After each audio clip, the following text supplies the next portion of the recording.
Welcome, everyone, to Music Junkies, a podcast about people sharing extraordinary stories about how music has impacted their lives.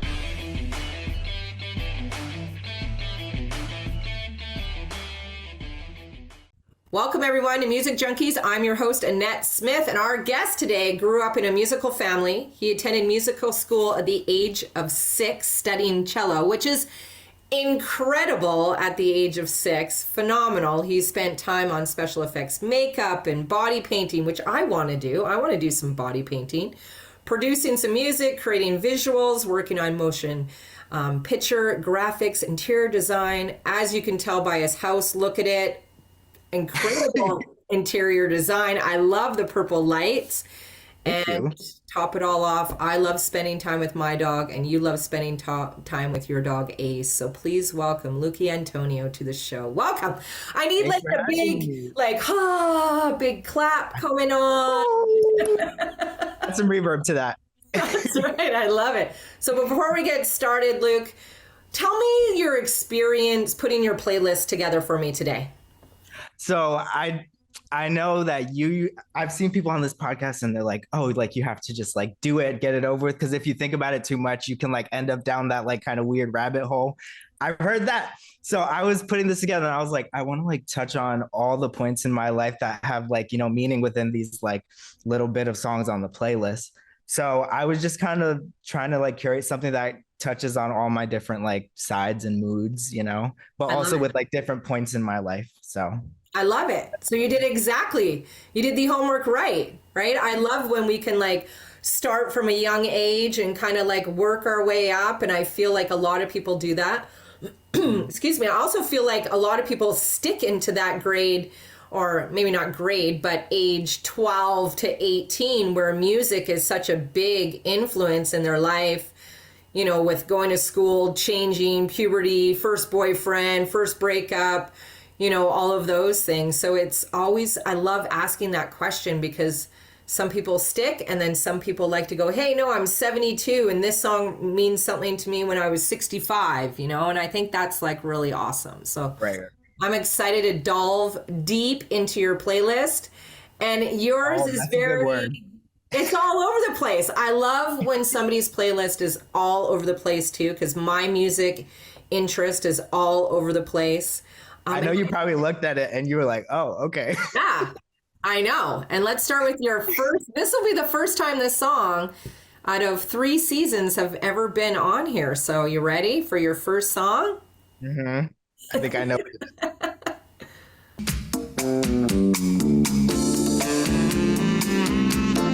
Right, Smooth Operator.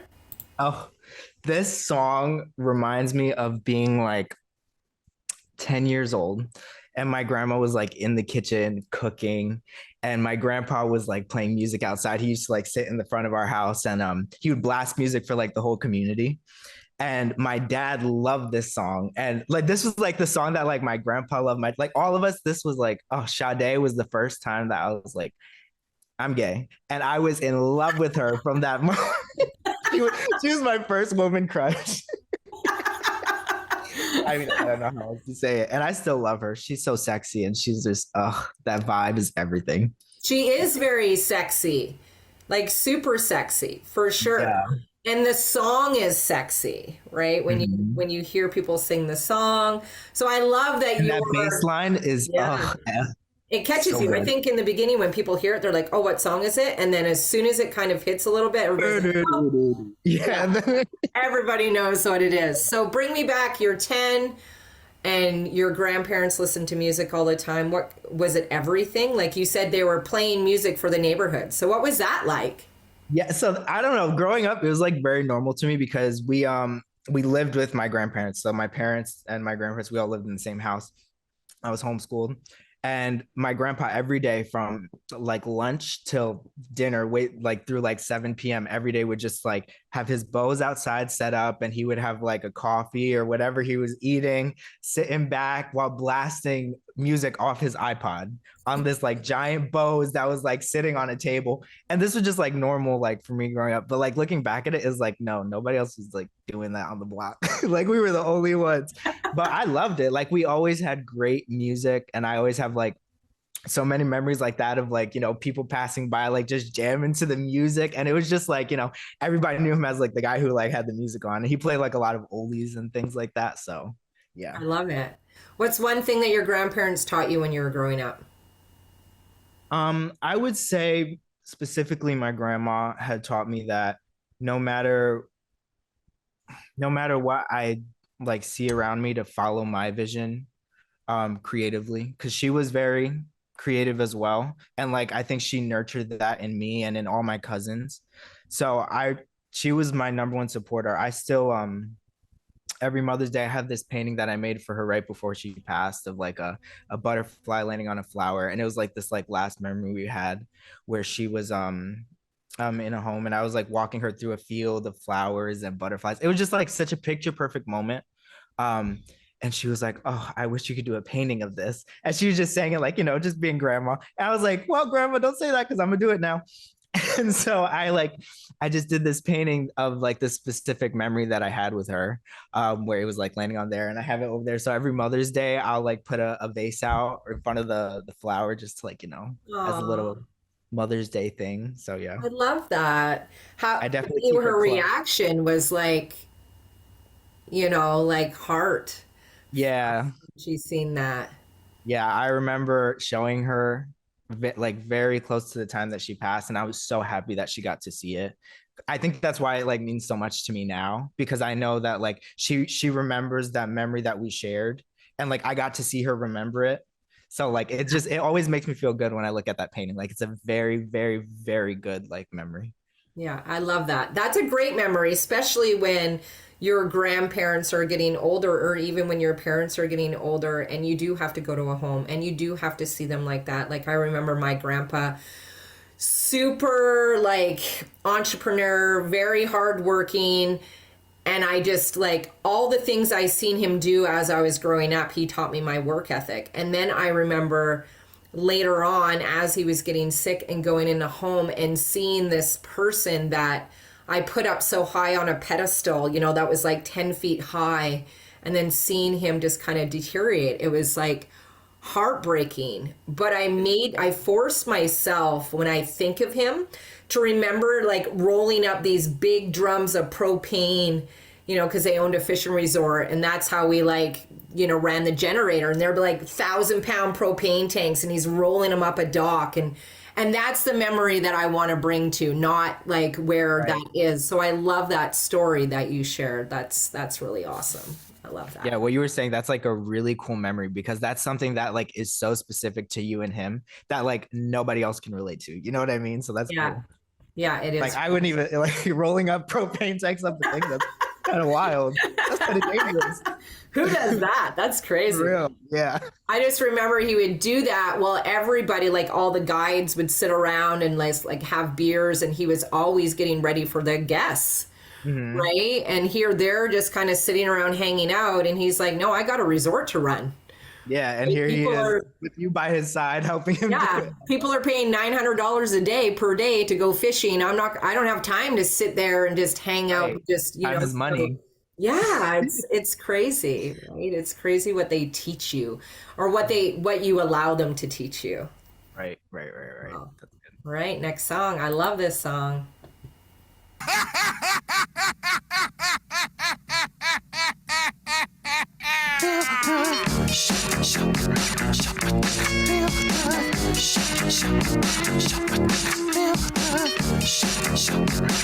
Feel good. Classic. It is a classic. No, I love that. That reminds me, this was like the first song I like picked up a bass and learned bass to. Oh, really? 'Cause, yes, that bass line just got me. I don't know, like I still love it. It's still like such a bop, and that bass line is just so good. And the animation style in the video is like, oh, so cool. Yeah.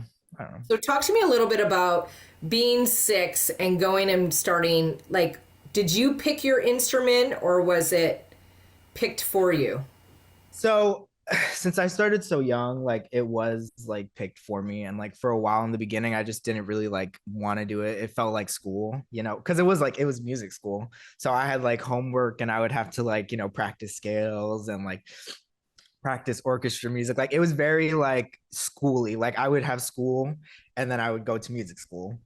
And I would do that like 3, 4 days a week sometimes. And it was Wow. just like it really felt like homework for a long time. It wasn't till maybe like ninth grade that I started to be like, oh, I kind of like this cello. I don't know.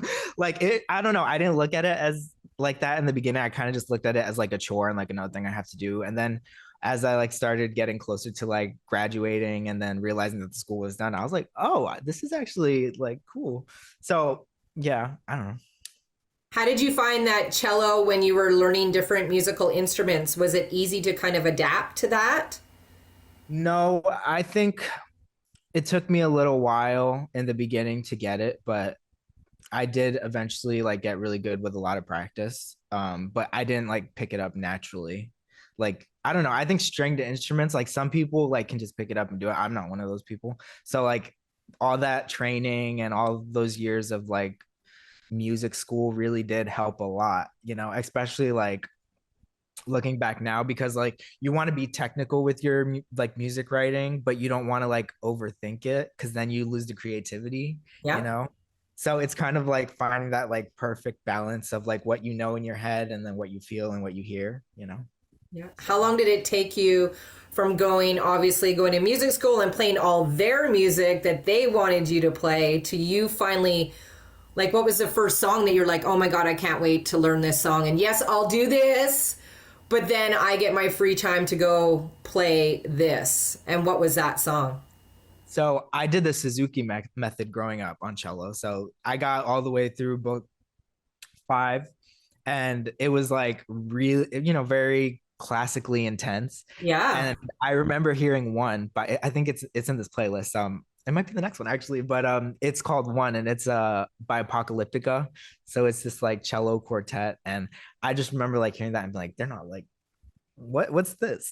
Like just like this is so different. This is like really cool. It has like this kind of like alt rock vibe, which I really like. Around that time I was like really into like Flyleaf, also like, getting into like that like soft like rock stuff. So I remember hearing this and I was like, oh, I want to learn this. And that was kind of like one of the first. I love that. It's cool because I know a lot of people that are, encouraged to go to school, learn an instrument. Their parents kind of put that on them. And then, they kind of struggle with that. But as soon as they can find some songs, just like me when I was learning how to play the drums, it was like, as soon as I could find the songs that I wanted to play, the instrument became funner, if that's even a word. And I wanted to do it more. Right. I was Right. like, Yeah. Because it like ignites that like yeah. passion I do. So yeah, I totally get that. So you're But right. it's so weird because like some people like they'll do all the schooling and all the like musical training and it just does feel like work or like they just don't have the passion for it and they could have like so much skill and talent and then just like do nothing with it or give it up because it just doesn't speak to them. Yeah. So Because they looked at it as a job. right. It is something fun. And you're right. The next song is one. So let's play a little bit of that.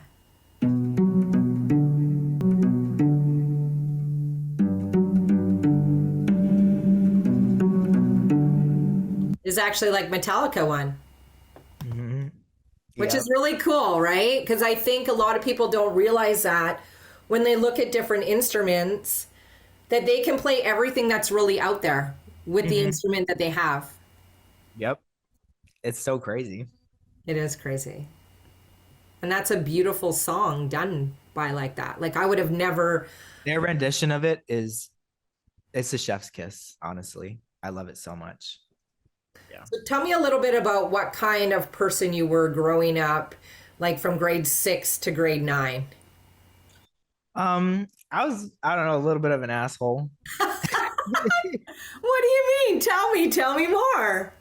I don't know. I mean, I kind of came into my own as I got a little older, but I think around that age I was like a little quiet. I was with a lot of the people I would meet, I was a little mean. Like, I don't know. I was a homeschooler, so I was like living in this like weird stage of life. Um, but I wouldn't say all the time I was like that. I would also say I was very like driven musically. Like that was always something I had, or like driven to like just create with my hands. I spent a lot of time alone growing up, I think, to be creative. I have four siblings, three brothers and one sister. So like obviously I was never really like alone, but and a shit ton of cousins too. But I would definitely like value a lot of that time that I could have, just like creating whatever I could, you know? So Was there certain things that you love to create, or did you just love, because obviously you've did a lot of different things creatively. Like, did you just love to go and paint? Did you love just to go and design, or was it, or did they just kind of all lead to, this year I'm going to love to paint. This year I'm going to love to do this. it's so weird when it comes to like creating things. I get like asphyxiated on like one type of like creativity. So like yeah, it was very much that. Like when I moved in here, I was like very into like home decor and like design. And then like before that, I was into like body painting, and then before that face painting, and then like special effects. So like I would, find some avenue of like creativity and like use that outlet like just every day and just like do that thing.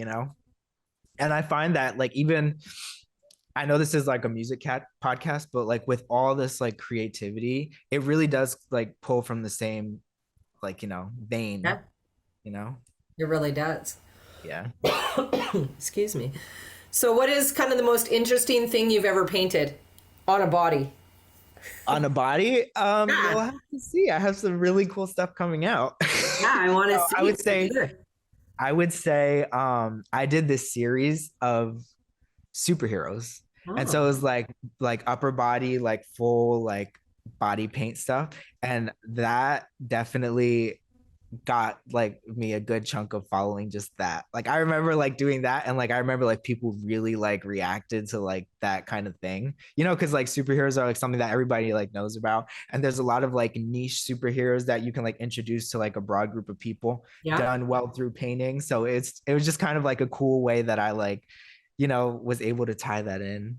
And I was like, oh, yeah. And I still like think about that. I love like the whole body paint series I did. So did you just put an ad out and said, hey, I want to paint your body, or you had friends? I had like a lot of friends that were like, oh, you can do me. So, I would do it like that. And a lot of them I did on myself. Like I would just do like in a mirror. Yeah. Like full body, like me there with a brush. Like, wow, that's impressive. That was, yeah. I mean, yeah. I got used to after a while because it's like looking, in reverse. So you kind of just like have to turn your brain off and just do what you're seeing. Yeah. But I did it enough that it just like got to be like second nature, and it was just so fun. Plus, also, I noticed like when I would do projects on myself, I could spend a lot more time because I'm patient. Like I don't know, like you might not want to sit there for 8 hours. Oh, that's a long time. Right. Like, and like be like this with your arm up while I'm hitting it with a cold brush, like. Yeah. And I'm ticklish under the armpit. That would be a lot. Right. Oh, that's the worst. That's the worst when you're trying to like paint somewhere and they're like ticklish and they're like moving, and then all your lines are just like all fucked up. And then you get hard nipples too, right? Like that's a lot. You're like, oh, Annette, I'm gonna have to paint over your nipple again. You got to stop doing this stuff. That's what the nipple covers are for.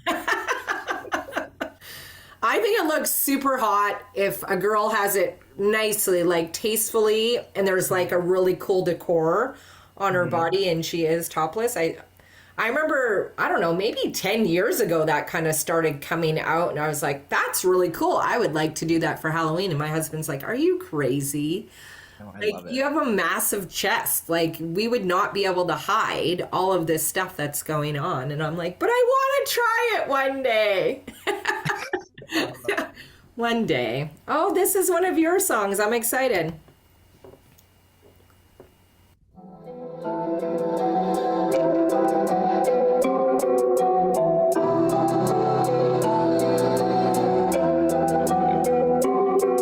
Was change always the hardest for me? I ain't gonna let my fears grow. I am ready for the. So tell me a little bit about that song. What does it mean to you? Where did it come from? So that was my first single I had ever released. And I love that song so much. It's called Intuition, and it kind of like the whole thing is about just like not being fearful of like the unknown and just stepping into it, fully being yourself. That's pretty much like what it is to, be an artist and like kind of live free of that, guilt or shame or whatever you feel that other people might be projecting onto you. Yeah, so like I really love like the message of it, and like the delivery. I don't know, like the delivery of it really speaks to me because it's like very honest, and I kind of like, yeah, that was my first single I had released. So that's like one of the main things I can think of. The interesting part is how you describe the song is how, without even listening to the song, your picture of the song, the album cover or the single cover, is exactly how I would describe the song without listening to the song. The way you're posed, the way you're sitting there, the way you have the light round in the back. Honestly, it makes me feel how you just described the song. Like if I was going to go describe somebody, yeah, 100%, right? It's like be me, be free. Yeah, I love it. I love that you actually described your song like that, because when I first saw the song, when you sent me your playlist, I'm like, oh, this is really interesting. I feel like sometimes I dissect people's playlists before they come on the show. I can usually tell if it's going to be a good show or a bad show, or I'm going to have to pull stuff out of there. If they're, 18 and it's all Britney Spears, I know what I'm kind of getting into. You know what I mean? But I really liked how you described that because it's beautiful. So did you create the cover as well? Did you? Yeah, I did. Was it a picture that you took? So that was a combination. Like one of the things I love to do is like also motion graphics. So, and like Photoshop and editing, like that's all like another like whole avenue. Like we were talking about earlier, that's like a whole other one. But yeah, so I had like gotten like the picture with green screen, and then I had edited it, and I had like played with some of like the shapes of the hair. Some of it is like actually on there, but then on the eye, that's edited. Yeah. So it's like I don't know, like I just love like playing around with like editing and stuff like that. So yeah, I did the full artwork for that, and then I did the full audio production, mixing and mastering. Yeah. Wow. So do you like to collaborate with people when you are coming up with music, or is it something that you just really enjoy doing solo? As far as songwriting, yes. I have like two main collaborators, but I don't know, like I definitely want to be more open to like collaborations with other people. I think I just get so like I don't know, like in my head sometimes maybe the word is, or like I have a vision for something and I'm always scared to like, what if you work with somebody and the vision doesn't like connect, and then I wouldn't know how to, I don't know. And then you're like, I didn't really like that, but thanks for your time. Right. And I don't want to like be mean. No. It's hard to set boundaries right off the bat. It's like, hey, let's come, let's hang out, let's play together. And then you're like, oh man, I don't know how we're going to make this work. That was fun though. Hey, that was awesome. But yeah, it's like, there's also like that whole learning curve, like when it comes to, collaborating with other artists, so. Your collective taste of music. What was your very first concert you went to? I didn't go to a concert until I was about 13, and it was Casting Crowns. Oh, wow. Interesting. Yeah, so it was like a Christian like band. Yeah. So that was like my first one, and I had a really great experience there. Like it was really cool. I knew like all the songs because I grew up like listening to them. So it was just like bop after bop, and I loved it. It was great. Yeah. It's such a cool vibe. And what about now? Now that you're older, now you get to pick and choose what you want to go to. What has been like a concert or a show that you've seen that's really stuck out for you? I had a friend that just went to Renaissance this week. Wow. Cool. Beyonce. And I was like, that's like right now the one I wish I could go to. Like it's all the videos and clips on TikTok. They like send me and I'm like, yo, this would be so cool to go to. That's like the main one right now that I would really love to go to, but Are you a big Beyonce fan? I've been around for a minute. I've been here a while. Love the Beyonce, right? Right. Who doesn't? Hey, next song. Kiss my lips, hold my hand, tell me you love me. Wonderful Girl. This brings me back to my dad because he was a 50s guy. That whole doo-wop vibe. Oh, I love it. The background stacks and everything are so good. Yeah, this song reminds me of we did a tribute for my grandpa's 80th birthday, Oh, and we did like a whole set. Me, my cousins, my siblings, like we put together this whole set where we all like did different like oldies and stuff like that. And this was the one I chose, and this definitely like it has such a like special place for me. It reminds me of, my grandma like got up and she was like slow dancing with him. It was so cute. And this was like their wedding song. So it was kind of, obviously I wasn't there for that, but but like it was nice to, bring them back to that time, even though like I didn't connect with that same memory, but I was like creating a new memory with them in that moment. It was like really cool. Like, yeah. that is really That's cool. kind of what it reminds me of. My husband's grandparents' anniversary was probably like 10 years ago. And his mom talked us into doing one of their songs, and it was called Whispering Pines. I don't know if you've ever heard of it. If I heard a clip of it, I probably would. You're going to have to I know a listen lot of to it. it. It was a lot. I've never heard of it before. And my husband plays guitar, but other than that, like our kids aren't musical at all. And Tyler's mom isn't musical, and his dad plays the fiddle and How guitar. many kids do you have? Just two. Too? How old are they? It's my daughter's birthday today, yeah. Oh, happy birthday. 26 and 28. Oh, wow. Yeah, I know. It's crazy. It's crazy. So we sang this song, Whispering Pines, at the Fairmont Hotel to them, which I felt completely ridiculous doing it. But now I look back years later and it's like, I'm so glad we did, right? That's like such a great memory that we have of them because they're both not here anymore. And it was like super awkward and weird when we were doing it. We're doing like all these wind things and like. Oh, you had like, choreography. oh, it was. Oh. We did not practice, so it was a lot, but they enjoyed it, and I think You had a light show in the back and flags. it was bad. It was bad, but that's all right. What do you do? The things you do for your family, right? That's all that matters. Yep. That's So, how would your friends describe you, Luke?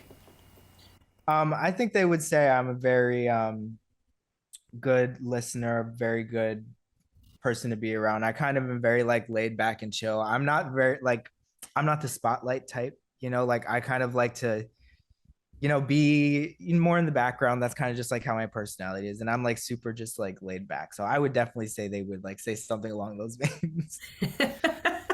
We always hope they're going to say all those things, and they usually do, right? Which is a good thing. Oh, I don't know what they would say. I'm scared. I'd be scared to ask. So do you find yourself like a risk taker? Are you adventurous? Like when you go somewhere, do you like to eat like weird things or try new things? Are you that type of person at all? When it comes to food, yes. I will try anything once food wise. I would try anything once. But yeah, I've had some crazy things. On the list is like crocodile. I would really want to try that. But yes, I would definitely say I'm a risk taker when it comes to food. Okay. When it comes to like adventuring out, like hiking, I do like to hike, but I'm directionally challenged, so that doesn't go over well. That doesn't go over well. So what are some interesting things that you have ate? I would say I've had like these quill eggs that were really good. I've had a lot of like ramen stuff that they put in the ramen that is like very different, like the roots and things like that. Cow tongue, beni, which is like the pork shoulder. Oh, okay. Yeah, what else besides? Oh, I had crickets, like fried crickets, and they were salted. And then the worms. So like the crickets and worms, I've had those. That's probably maybe the weirdest. Yeah. Yeah, I have had crocodile before because And it's good, right? it tastes like chicken. Okay, yeah. I hear everybody say that. I'm like, yeah, I'll try it. And Yeah, so I've there heard was they a like it. place, and I think it was even in the States, called Pounders. It was Pounders. like you would just go and get your rice, and then you would pick all the meat and vegetables that you wanted. They would cook it. You'd cook your, pick your spices, all of that kind of stuff. And they would have like exotic food Meat. that you could add into there. So I tried crocodile once, and it was good. It was literally just like chicken. So it was Oh, pretty. I had frog too. I don't know if that's like weird, but I don't think so. Not that weird. Do you remember the first CD that you bought with your own money? The first CD I bought, I think, was the Flyleaf one, Oh. Memento Mori. So yeah, I remember. I think that's like my first memory I have of like me buying my own CD. And Do I you had some remember like the cassette. experience where you're like, okay, I'm going to go do this. I know exactly where it is. I'm walking into the store. No, I remember. Yeah, yeah, yeah. Like I knew exactly like what the cover looked like, and I was like, I want this one. There was like a deluxe version, so I wanted the deluxe. And the first place I had went didn't have it. I forget where it was. I think I was looking in Blockbuster, and they they had like a section there of CDs, and they had the regular one, but I really wanted the deluxe. And so we ended up going to, I think, Walmart, and they had it there, and I was like, oh my god. So yeah, I remember that was like, yeah. And I still listen to that album every now and then. It brings back like those like really good like first memories of that. Yeah. I wish I could get back all the like all the tapes and CDs and LPs that I had, especially all the mix CDs that we used to make and mixtapes that we used to make Tapes. growing up.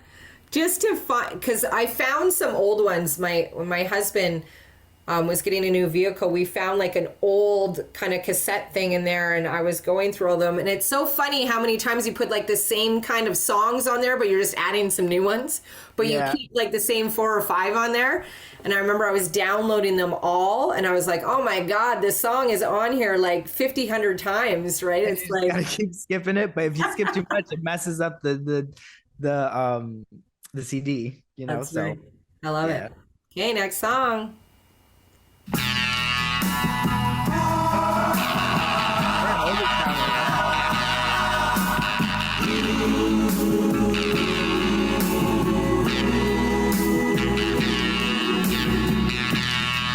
Those guys all look like Jimi Hendrix back in the day. now. Having seen her. Oh my God. No, this song reminds me of going to music school, riding the 4 train in New York, and I would have like my I had an MP3 iPod. So it was like the one that was just like a long brick and it had like a little screen on it. And you have Yeah. to like double tap it to skip and triple tap to go back. And for a good minute, this was like one of the songs I had like playing on repeat. So I'd just be like walking down the subway, just vibing to that. I'm like just living my New York fantasy. I don't know. What do you love most about New York? um, you can do whatever and nobody really like notices. It's Yeah. super like you could look so crazy and it's normal. Yeah. So it's like so easy to just like, do you. Yeah. And I think that's good. And then you It come is. you come to a small town or something like that, and they're like, whoa, what's happening? Yeah. But you can learn so much from just being that. It teaches you to be, I don't want to say aggressive, it's not the right word, but just like abrupt and blunt and let's to the Right. point, which I think it's a good thing to be in a Mhm. sense, right? You can do it in a kind manner where people don't take offense. And I just find in the world that we live in right now, it's all over the place. Like I don't even know what's even happening. Sometimes hard to do that, with the way things are. So I totally agree with that. But I would definitely say like, that did teach me, that it's good to like have your opinion because you don't want to like, let people step on you or you Yeah. don't want to let like other people's opinions like reflect onto you if that's not how you really feel. So, just say what you want to say, like who Yeah, cares? that's Just say right. it. So tell me about, are you in a relationship right now? Are you single? So I have a boyfriend. We've been together for 5 years. So Okay. yeah, we live here and I love it with our dog Ace. He's Okay. a Shiba Inu. He's a pain in the ass. Shiba Inu, what is that? You want to see him? Yeah. Hold on. Yeah, go grab him. Ace.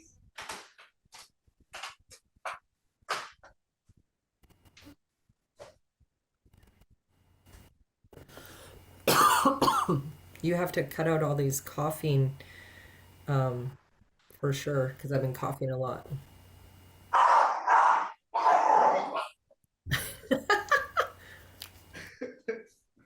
He's excited.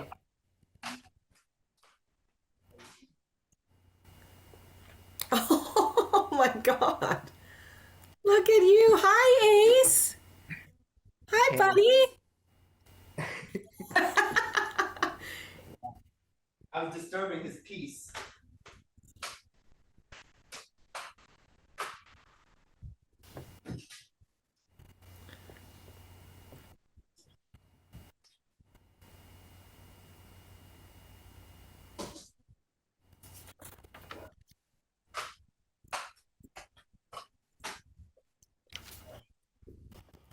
So let's talk about your. First of all, would you trade your dog for $1,000,000? Maybe 1.5. There's certain days. There's certain days. Yeah, for real. Usually my dog is like laying in the studio with me, but he's downstairs right now, so it's nice. But usually he does, but then he gets all excited and he's rolling around. I have a Cane Corso Mastiff, so he's big, and so he's like all out of control when I come in here. So I have to like lock it up, or I have to like stick him over in the corner of the studio and just tell him to like stop, don't move. Yeah. And then he just usually doesn't do that. Okay, so boyfriend, 5 years. Prior to that, how was the dating scene?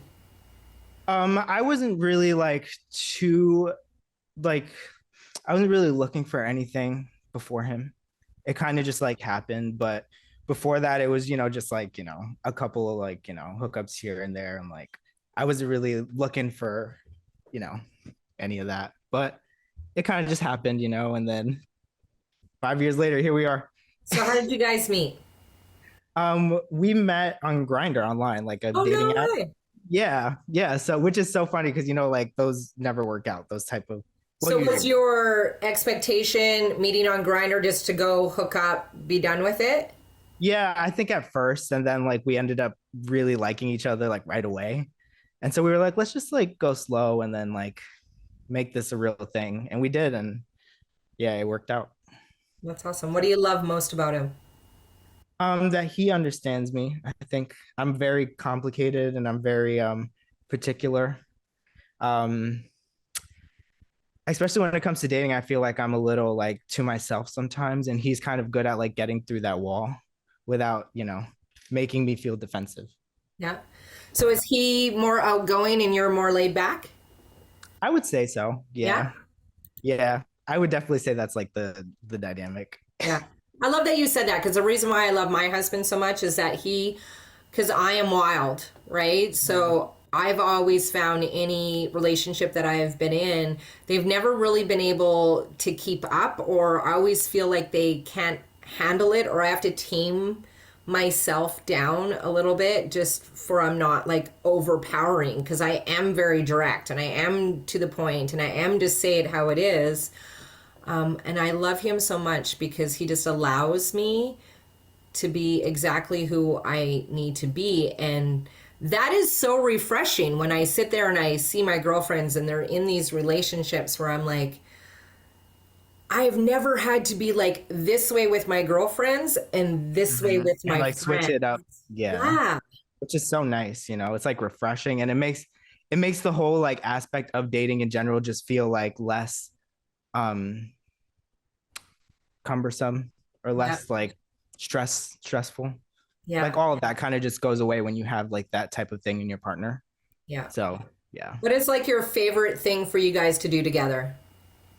I don't know. We play a lot of Mario Kart. Oh, so I love Mario Kart. Yeah, no, we're always like going hard on Mario Kart. And drives. We'll just go on like night drives or like, just like blast music and just listen to music and drive. I love that. And he drives. I'm the passenger princess. That means you're in charge of the music, though. Right. Yep. That's right. That's how I like it. Trade. Yep. Me too. All right. Next song.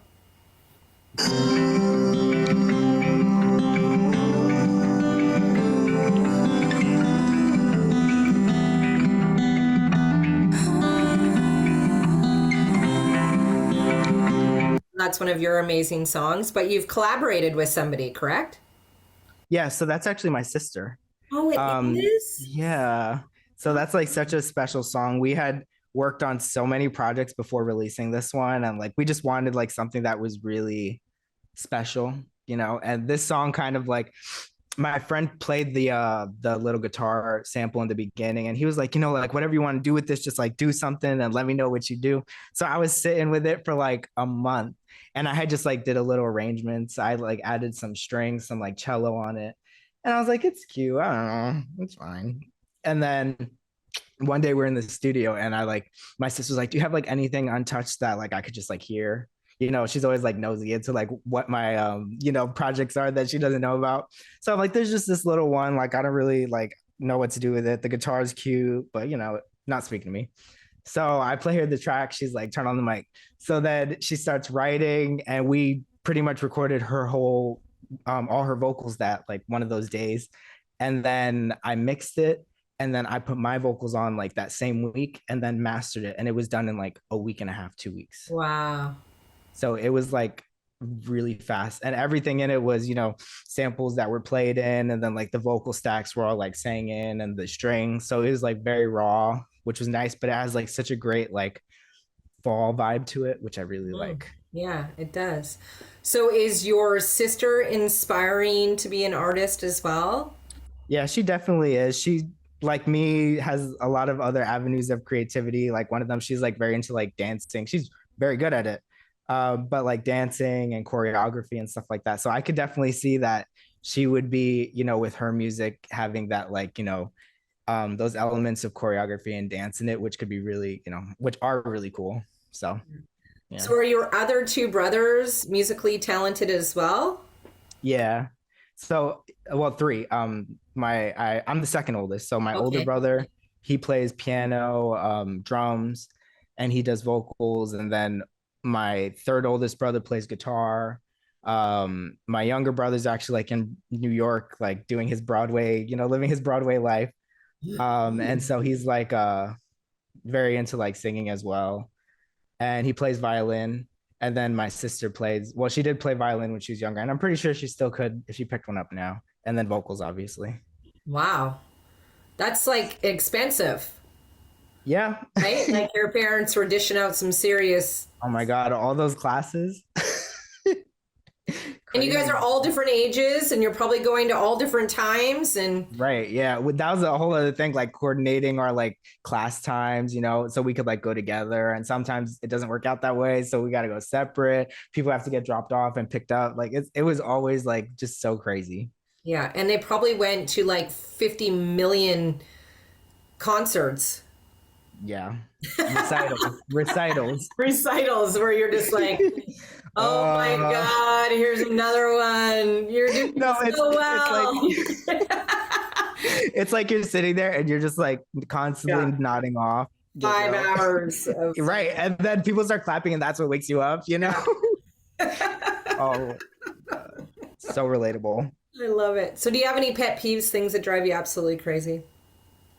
Um, as far as like little things, I don't know. I'm kind of the type of person that, you know, like everything has like its place, you know, so like put things back, you know, like definitely that. And so I think that's why like Nate is a good partner for me too, because like he's that same way. So we never have like, you know, mess or like unwanted, like unnecessary things. So that's not something that I really think about now, because like we, you know, we're both on the same page with that. But I think if I was like with somebody else that wasn't like that, I would go crazy. Yeah. Yeah. So were you always open about your sexuality? Like, was that something that your family was fully aware of? There was no, a lot of people are nervous about talking about that, or I don't want to say come clean because that's so ridiculous, but like it does feel like people, are scared to tell their parents or scared to tell their friends. Did you experience the same feeling? Yeah, I definitely like did experience that, because like I grew up, you know, evangelical Christian, and then it was like a very like old school denomination. So no, it was like not okay. And like for a while, like it was very hard. And like I think now like my parents' relationship with me is like much, much better, you know, because of all those years of work. But when I did come out initially, it didn't go over well, and it's just like, I don't know, sometimes like it feels unfair, because like other people don't have to do that who are straight, like, Yeah. but it doesn't, like, it's not like a choice really. It is or isn't, like, it's who you are, Yeah. so Was it like, were you prolonging it? definitely it didn't happen till I was maybe like 21, 22, and I'm 26 now, so Wow. Wow. turning So 27 just this like year. super new to be able to share that with them. Yeah, And they're like, yeah, you're but just bringing over your boyfriend, and you would think people would click in. Like yeah. it's interesting. I always love to hear those stories because like I have a really good girlfriend who is gay as well, and we were talking a little bit the other day just about how she was so scared to come out Hmm. to her dad, like mostly to her dad. It wasn't her mom. Like when she came out to her mom was like obvious, but she Right. was so worried about her dad. Yeah, I mean, I think even now, like, it's not at a point where I can like really bring my boyfriend around them, which is okay. Like, it's one of those things, it Yeah. is what it is. It's over time. And Like, do you feel like it's just, you never know. yeah, Honestly, I'm okay if not. Like, I'm here happy, and like I'm very, like, I'm living a great life, and like I feel blessed, and I feel like, you know, having that wouldn't really make me happier. yeah. You know what I mean? So Is he a musician at all as well? no, he has no musical. He's not a musical person. Wow. He did play trumpet in high Oh, well, school. that's good. He played trumpet in high school. I don't think he could play now, but and then he loves to sing in the car too. So, love that. But yeah, he's not really like a musical. Does he ask you to play for him? No, No. not really. I think because he knows me and I'm not like, I don't know. I don't like being asked to like do that kind of thing. I don't know. Like, I'm very like, I'll just do it. And then he'll just like be around and just vibing, which is how I like it. Like, I don't, especially when it comes to like doing music like live and stuff like that. I just kind of like to do it. And I'm not really looking for like oh my God, you're so good. You know what I mean? Like the Yeah, praise from it, which is why I like, the way he is, when I am doing that. that's good. I love when my husband plays for me. I love it. You ask him. I do. Well, he just randomly does it, but I love when I'm like, if we're in the car somewhere, like the other day, Pearl Jam came on Breathe, and I'm like, oh, babe, you need to learn this song. So I love the fact that I can like drop these little nuggets, and then like 3 days Mhm. later, he'll be like, oh, hey. So I Yeah. love that aspect of it, right? And he's Right. got Yeah. like a list of any song he just kind of puts in there. So I like that he does that because like he's going in. That makes me feel like he's listening, right? Right. Yeah. Yeah. Yeah, and that's a big point, a big part of being in a relationship. Right. You want to be heard. That's right. Next song, let's hear this one.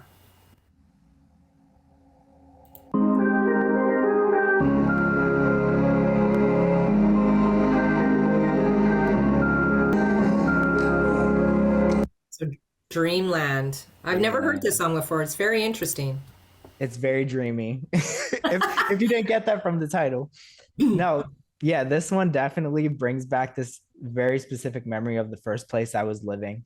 It was like a unit where it was like half a basement, half not. So like there was like windows, but they were like low to the ground. And it was like a 1,200 square foot apartment. It was like very big, and I was paying at the time like 700 a month, which is crazy thinking about it now. And I had this one room in the back that was like my art room, and so I had like, when I first started to do all my paintings, I would like do one at a time and then hang it on the wall. I'd do a second one, hang it next to it, and I kept going until the whole room was just full of my paintings. And so that was like a project I had worked on for like 6, 7, 8 months. And Wow. so and so I got this video when this song came out of me like getting a video of the full room. And so when I hear this song, it always just like reminds me about like that feeling of, oh, like I just did this whole room, like all these paintings, I every day just dedicated to getting it done, and like I did it. And it was just such a like cool, accomplishing feeling. Yeah. Do you have to be inspired, or does something hit you where you're like, I got to go paint? I don't know what it is. I got to go paint. Or is that the type of painter you are? Or do you like to just go, I'm going to go paint, sit there and just kind of figure out what you're going to go paint?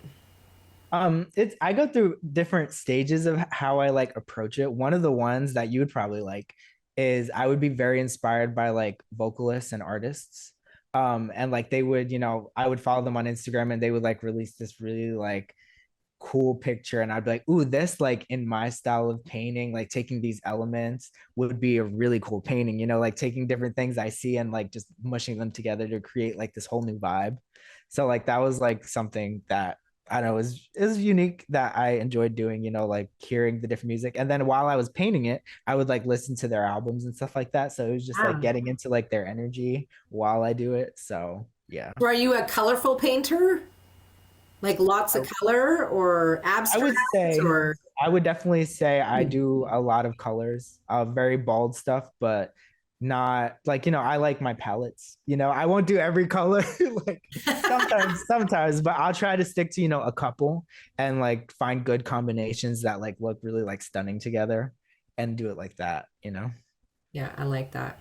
So tell me a little bit about what's kind of coming up in your world over call it in the next 6 months. Do you have another single coming out? Or I know you talked a little bit about the body painting. What is kind of coming up for Luke over the next 6 months? So on the 18th of this month, I'm releasing an album called Purple Euphoria. So it's next Monday. So I'm really excited about that. I had worked on that. Like the full range of the project went across like 4 years, because there was like a lot of different components, the motion graphics, the the mixing and mastering, the visuals. So that was like a 4-year project, but I'm really happy because there was a lot of people that got their hands on the project, and it's a really cool vibe. I think, yeah, you should definitely check it out. I will.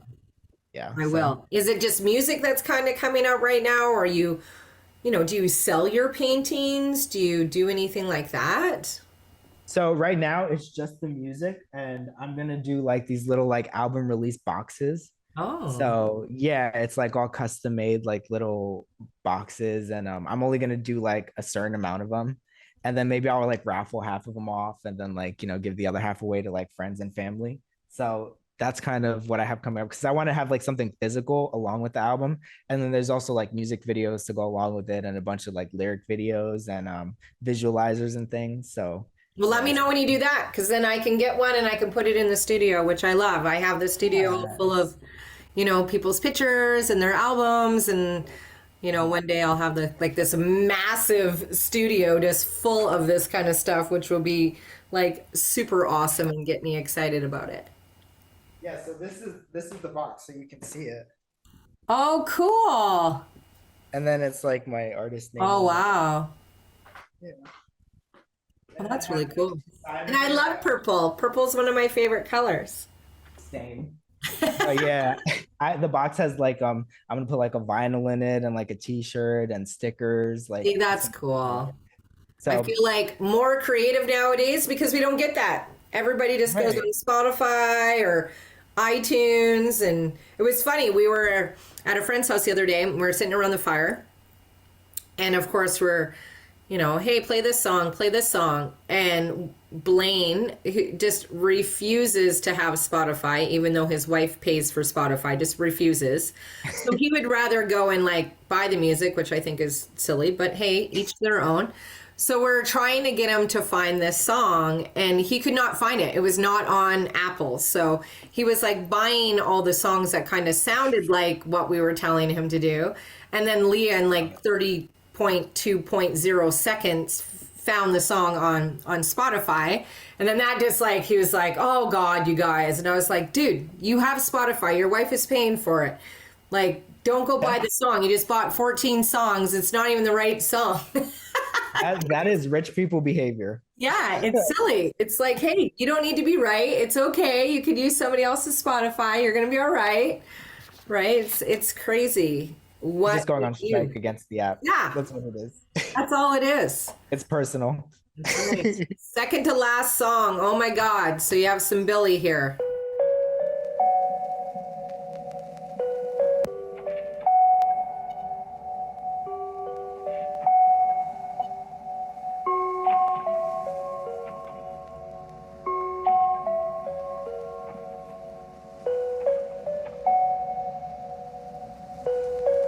When I was older, was older. Hmm. Really. I never really have listened to a lot of Billy at all. Honestly, that song is so good, and I'll tell you why. That was from a movie soundtrack, and I remember the first time I heard it, like being blown away by the mixing of it, because you know how usually the bass will sit in like the lower frequencies from like 20 to like 120. Yeah. This bass sits in 400 and Oh, wow. 450. It's up. It's the bass is very high up. And I was like, how is that possible? Because like her voice is sitting around there. And it like mind fucked me for the longest time. Cause I would like look at it in like Ableton with the frequency charts and I would like try to dissect it. And I was like, how is this bass so high up? And it sounds so cool. And that was the first time I read like ever heard a bass like that. So She sings with her brother, doesn't she? Or yeah, Phineas. yeah. Yeah. What an interesting story. I haven't really spent a lot of time listening to their music, but what was I watching? I was watching David Letterman on, I don't know if it's on Amazon, but he's interviewing some celebrities. Like he interviewed Ryan Reynolds. He's like super retired, but he went and interviewed somebody, and these two were in the studio when he was interviewing. I can't remember who he was interviewing.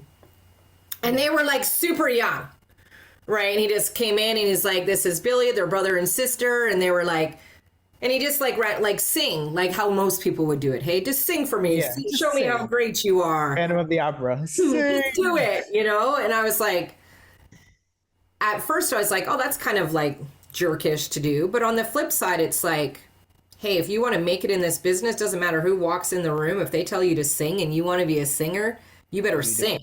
And they were. It wasn't like they were like combative about it. They just like busted it out. And I was like, wow, like that's good. Like you guys are going to go somewhere for sure. Because I feel like if you're not ready, you're not going to, you got to be able to perform like that. It sucks because people take advantage of that. But on the flip side, what if, I don't know, Dre is there and you're just like, you don't even know who that is because you're not in that realm, and somebody tells you and he's like over here and you bust it out and he's the one that takes your career to the second level, Right. And being able to do that gets more ears on your music quicker. So you can, get in front of more people to hear your sound, to find your audience, That's right. So what do you feel like has been, I want to say during COVID, but during COVID, what has been a challenge for you as an artist in this industry? I'm one of those artists that was born in COVID. So like my first releases, I didn't really start doing original music till the pandemic because I didn't have the time. And then when everything was shut down, I was like, I kind of knew how to use like Ableton a little bit at that point, but I was like, I had never done anything original, just messing around with like little covers and like things here and there, but not really taking it seriously. And that was kind of like the first time I really like started to dive in and be like, okay, now I need to like learn everything I can about this so I can like produce something good. So I was definitely like an artist born from COVID. I love that. And I think people could take it one or the other way. You would see lots of artists are probably just like, this podcast was, developed during COVID, right? Mm-hmm. So it's cool that people have taken advantage of that instead of having such hard drawn, dreary light of it. You know what I mean? Yeah. Mm-hmm. So and I was like very, when I was going to church, I was like very involved in like the worship team and like leading worship and stuff like that. So like that was the first kind of time I really got to like see what my performance chops are. And right away, I remember like, since I had like the classical training, I kind of knew more or less like what, sounds good and what doesn't, so like taking that in when I started, like I got some really, really great reactions. And what that taught me is that I do have like the chops and the ability to do whatever I execute with the practice and the discipline that I have. So that was definitely a good thing. But also sometimes I think about like other people who did get to have all these experiences prior with performance, and you really get to like build yourself up and like do all that, like the heavy work really, so I think that's like still something I want to like get into. But and I feel like it has to go back there, Mhm. Like, I think it's really cool that COVID created this kind of Zoom world and everything has kind of moved to the internet. And I think that's, there's a time and a place, and I think that's awesome. And we can do this, right? You don't have to fly here. I don't have to fly there. I love all that aspect of it. But the part that we still need this connection, and there is no possible way that I'm ever going to go pay $300, $400, $500 to go see, Metallica online on a show. You know what I mean? Like, there still has to be that concept where so many people, I feel, are really kind of going to the internet world where it's like, this is music. This feeds people's souls. You need to be here to feed my soul. Like, it's cool that I can see you on the internet, but I want to experience you live. I want to like connect to you that way. And I hope that it doesn't, because it just feels like it's getting farther and farther away. Yeah, no, that's like something, it's so funny you said that, because everything you were just saying is something that I've been like thinking about so heavily, and like one of the things I'm really like excited about is like on my birthday, I'm gonna do this like loft party thing, and I'm gonna have like a bunch of people like invited to the party, and it's gonna be like a live performance. So that's gonna be a whole, like what you were saying, it's like you don't only get to like hear the music and see the videos, but you get to like feel like that live emotion of what I'm actually trying to tell you. Yeah. So yeah, I don't know, I'm really excited. Yeah, it's true. Because you could go put out a song tomorrow and not perform it for anybody, but you just go release it on Spotify, and now all you're seeing is how many people downloaded your song. Whether it's a lot of people or a little bit of people, your whole thought process behind that song, if there's only 6 downloads, could totally make you spiral and take you out of the in. But if you were in a room and you're performing to those 6 people that showed up or whatever, and you see that they're in them, and you can generally, you can feel that, right? It's hard to fake. Like, for me, it's hard to fake. If I like a song, I'd be like, yeah, that's awesome, right? Like, you'll be able to tell. You're like, okay, like they're not even going to the beat. They're, yeah, something's off. You just know, right? You're like, okay, they're not feeling that. But if you feel that in a room, I think it gives you better energy to keep going. It does, and to give feed you off more self-worth than the stupid 100 people that downloaded your song that you, for all you know, it could have just popped up and they just downloaded it to get rid of it. You have no clue. The bots are back. The bots are back. The bots are back. All right, Luke, we're on your last song. You ready? I'm ready.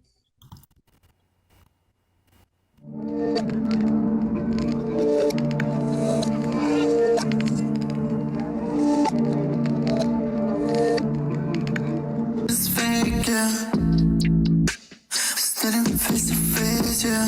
Sweat all on her shirt, pouring up the case, So another one of your songs, and it's Face to Face. So I wanted to, that song was like a very much inspired off like the so the lyrics, I don't know, there's a lot I want to say about this song. The lyrics are I'm as real as you, half your face is fake. So what I wanted to do there is like bump the autotune at 100 so it sounds real like fake. So it's like, it's kind of like a ironic thing. Yeah. So I love the way that kind of all works out, but also it's also about like, toxic relationships and how they can like destroy you because you think you're like getting somewhere with a person, and it's like sometimes it's 2 steps forward, 1 step back, because they're not always the same person. They have different sides of them, two-faced, so yeah. And I like your cover, right? Thank you. Who is in there with you doing that picture? That was me. Oh, so it's just both of you. Yeah. Oh, cool. That's awesome. I edited that too, so yeah, that was fun. I like it. It's fun. It's super fun. And the original purples in the mask and the shirt were not the same, so I had to like offset them to make them like perfect, because I was like, see, this looks shitty. So I was like, my OCD personality coming out. Yeah, perfectionist. We gotta fix that. Yeah. That's right. So before I let you go, obviously, tell us where we can find you. Where can we find your music? Obviously, we know Spotify and all of that, but where can we stalk you on Instagram, TikTok, Twitter? Like, what social media platforms are? What's your names on there? So the main one I would say is Instagram, and it's Lukey Antonio. I have a link there where you can get my music at Apple Music or Spotify. All my music videos for the upcoming album are only going to be available on Apple Music.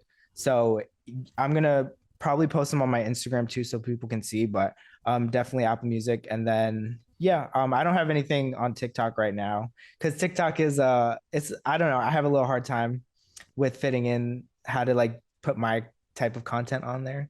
So I don't know, maybe one day I'll figure that out, maybe not. We'll see. It's all over. Like each single platform is like you just write words, here you dance, there you like. Yeah, it's who too knows much. what I'm to like, do. It's too much. It is too I much. have a hard time carrying. Well, thank you so much, Luke, for joining us on Music Junkies today. I so appreciate your time. Thanks for sharing all your stories, being real, open, honest. Diving into your playlist was so much fun. We will get everybody to like, subscribe, download, find you, stalk you, everything you need to do, what we need to do to go and promote you. I'm excited about having you back on the show, right? We didn't get through your whole playlist. I know that we're going to be able to add it and maybe do it in a few months, which would be awesome. But before I let you go, I would love you to leave us some words of wisdom. I'm definitely gonna leave you the words of wisdom that my grandma left me, which I really think about a lot. And it's just as far as your creativity goes, just do what you feel is right, follow your gut and follow your intuition, because at the end of the day, that's like what you have to lead you in this world. So I yeah. love it. It's very true. Very true. Thank you again so much, Luke. Thank you.